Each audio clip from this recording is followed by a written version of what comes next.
Tribuners, sebanyak 2.399 penumpang berangkat dan tiba di Pelabuhan Slamet Riyadi Ambon selama Nataru.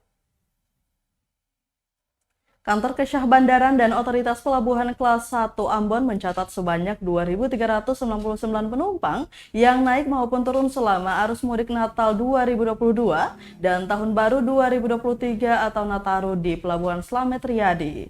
Data tersebut dirangkum sejak mulai 17 Desember 2022 hingga 3 Januari 2023.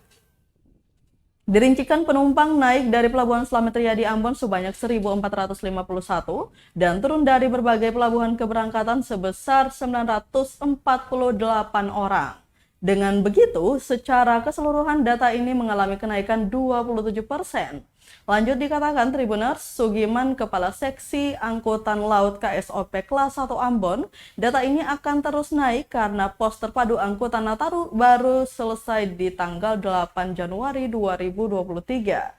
Untuk diketahui di Pelabuhan Slamet Riyadi Ambon terdapat 6 kapal lokal yang beroperasi atau berlayar ke Kabupaten Buru, Buru Selatan, Seram bagian timur, Maluku Barat Daya, dan Provinsi Maluku Utara.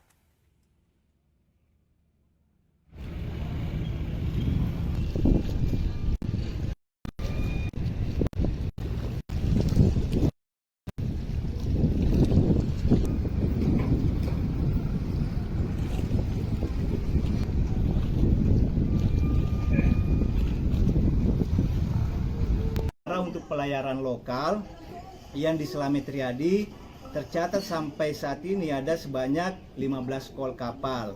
Untuk penumpang turunnya juga 948, naiknya 1451.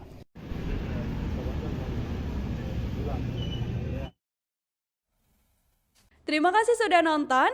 Jangan lupa like, subscribe, dan share ya.